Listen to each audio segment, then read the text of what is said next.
An interesting thing is happening in this moment now that the presidential race is all changed. Now Kamala Harris versus Donald Trump. It's people going back and looking at other times, older Trump speeches, or we looked at Kamala Harris hearing videos yesterday in a segment, and then recirculating them, because with our new understanding of this moment, we judge past ones differently, and things are of interest that weren't before. So I have for you, and this sort of follows in line with the conversation we had in a different segment of all the insane attacks against Kamala Harris. And just let me say before I play this Trump video, MAGA or centrist people who are sort of, I don't know, which how are you? I don't know. I don't know why you don't know. What the heck? No. Okay, but side note, undecided voters, huh? Who? How are you undecided? But okay, we're back. We're focused. I am totally fine with you expressing criticisms. I'm going to express criticism. We just talked about in the border segment, criticisms I have of Kamala Harris. You can have criticisms. You can have issues. But the second your criticisms center around her identity or bizarre, disgusting, sexualized comments we heard on Fox News, or this nonsense DEI, she's not qualified thing, when she probably has one of the most qualified resumes in the history of presidential candidates, then you lose me. And you're setting yourself up for allegations of sexism and racism and all those things that you say are just liberals being triggered. But I am curious, if you had good policy critiques of Kamala Harris, if you had governance issues with her record as vice president or in her past positions, wouldn't you just focus on that? Why are you focusing on her laugh? You're not going to be accused of those things if you just focus on the substance. But the fact that you can't makes me think maybe we're going to win, okay? Because your arguments are terrible.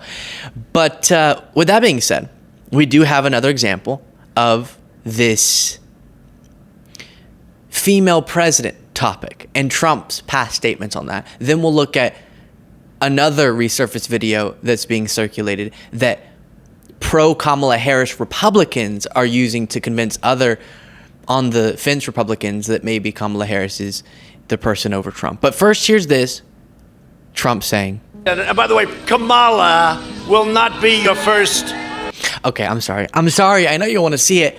No, it's not how you pronounce her name, okay? I know it's not the biggest deal in the world, but it's also her name. So you're going to be saying it a lot. How do y'all perfectly say every type of pronunciation of that name? Certain pronunciations that are harder to get out of your mouth than the correct one. Every single time and never happen. There's only so many syllables. You never happen to stumble across Kamala, the correct one? Okay, sorry. And by the way, Kamala will not be your first female president. She will not be your first female president. It's not the way it's supposed to be. We're not supposed to have a socialist. Look, we're not going to be a socialist nation. We're not going to have a socialist president, especially a female, especially a female. Especially a female. Socialist president. We're not going to have it. We're not going to put up with it. It's not going to happen. What does that mean? Someone tell me, explain to me.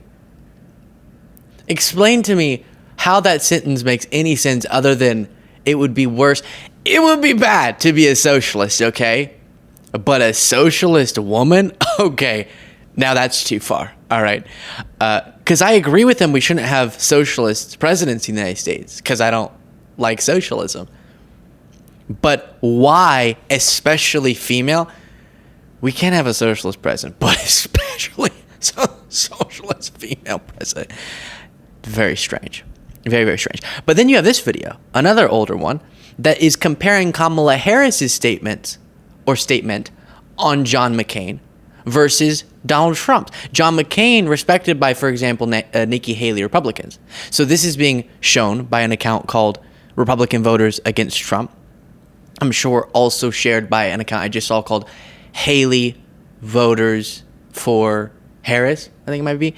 And going, look at the disgusting rhetoric of Trump about someone and his service and him being tortured versus Kamala Harris, someone on the other side of the aisle, she's able to understand the sacrifice that he gave. extraordinary American, a hero.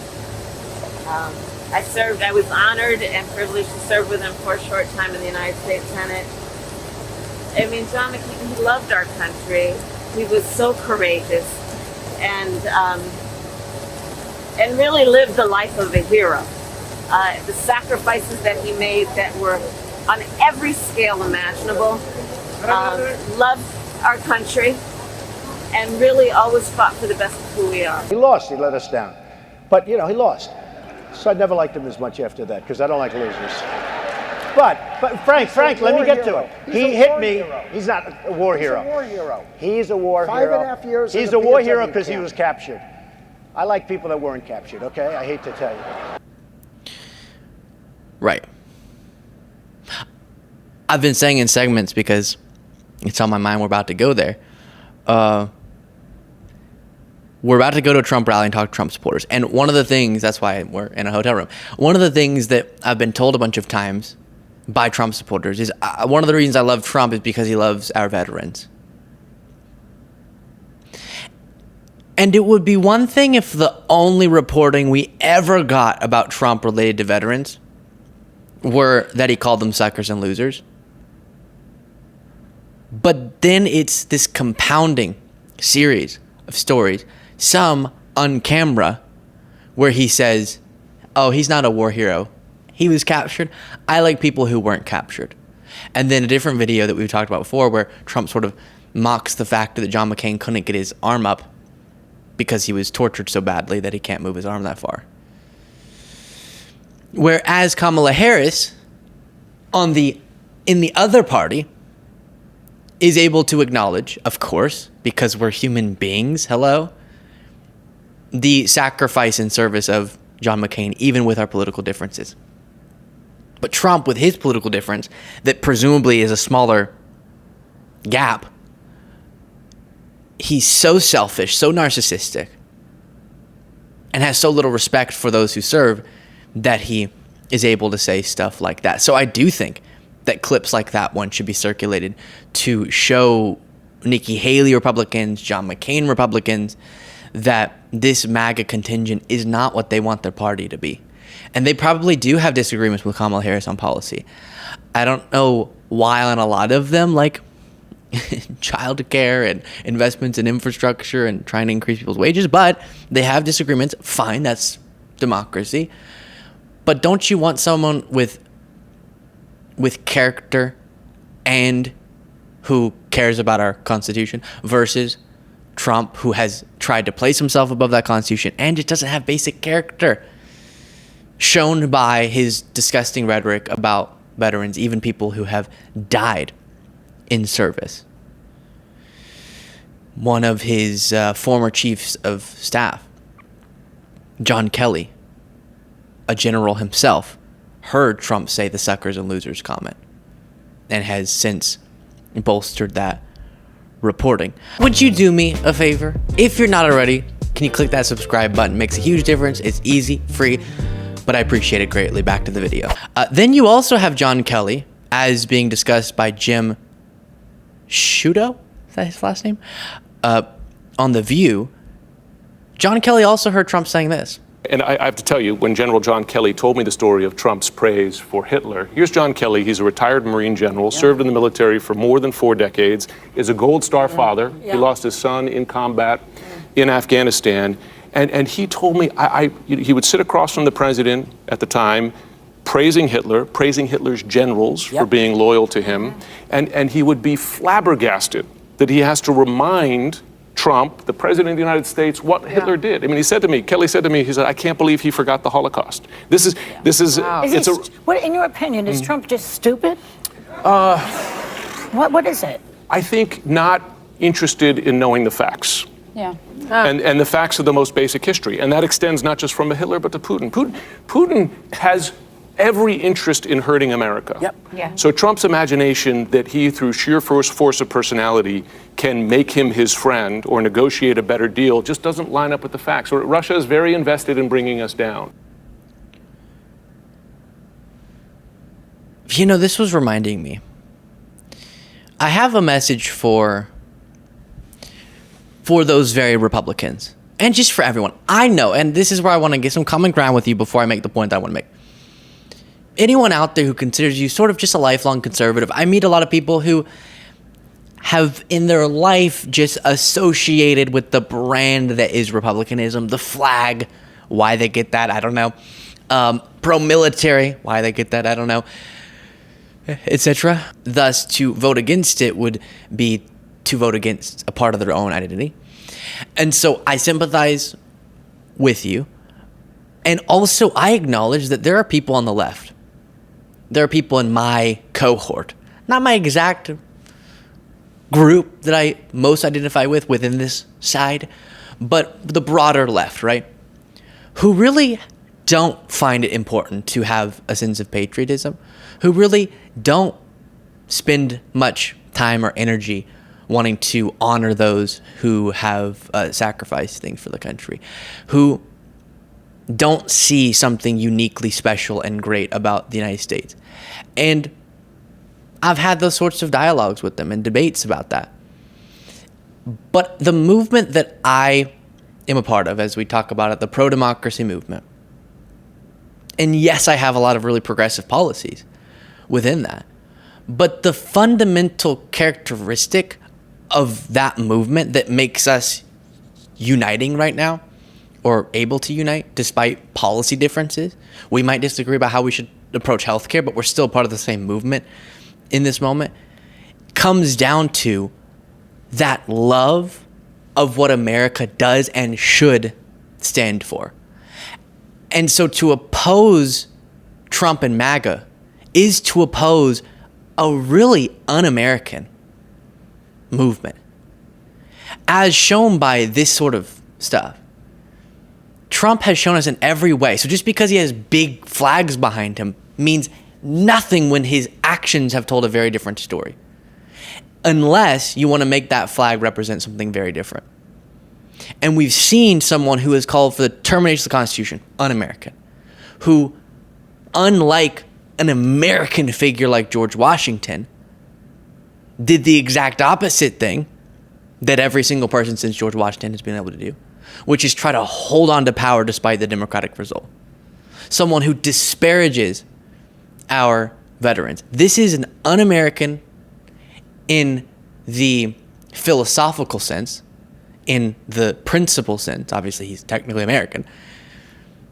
But it's not embodying the values that we should all unite around. And then after that initial unity, we battle it out over policies. Great, that's democracy, that's America. But first, we have to have that foundational unity. And within our movement, we have it. But I'm asking people who aren't yet sure if they're a part of this movement or not to consider that. Trump, someone who lusts over, in a power sense, people like Xi Jinping, Kim Jong-un, Vladimir Putin, who truly salivates over the idea of having the sort of authoritarian power that those individuals have. He's shown us his willingness. His plan for a second term shows us his willingness to break down these crucial American institutions and deteriorate them beyond recognition. To centralize power, which I thought was the opposite of what conservatives wanted, with this unitary executive theory, to give the president more power, to make him as close to the dictators he loves so dearly as possible. And I know, especially given recent events, some MAGA folks really get upset when we talk ever about Hitler. But Trump was talking about him, okay? So you tell Trump and then we'll stop talking about it, but he stopped talking about it. Trump would say to a distinguished general and his chief of staff at the time, gosh, Hitler had such loyal generals. And he did do some good things, is one of the quotes. And Kelly would have to say, Trump, Holocaust, which is not something that should ever have to be reminded to you as a sitting U.S. president. And why was that even something that intrigued him about Hitler? Well, because as he said, referring to, I think it was Kim Jong-un, his generals stand at attention and I want my generals to do the same. He wants the authoritarian loyalty, which often they violate that loyalty and there's coup attempts and Hitler's record is not one of having complete loyalty, but Trump's perception is that that's the authoritarian dream that he wants to embody. And nothing could be more un-American than that. So if you do pride yourself patriotic, doesn't mean you have to go to the drag show with me this weekend or something. But if you do pride yourself patriotic and pro the American principles that we have never fully embodied, we keep failing in part, but we are special because we keep trying to embody, I can tell you Trump's not your guy. And if you listen in, not to the Fox Newsification version of Kamala Harris's speeches, but her actual speeches, same thing with Biden, you'll hear a true love of country and valuing of our democracy and our Constitution, and a belief in the unique opportunities that come of the American environment. Let me know what you thought of all that in the comments. If you want to get extra content daily, you can do so by clicking the join button below. And if you were compelled and you haven't ever donated, or you have, but you want to donate now to the pro-democracy campaign of Kamala Harris, the pro-American campaign of Kamala Harris, you can do so. You can help us get to our goal of $1 million by 1 million subscribers by clicking the link in the description of this video.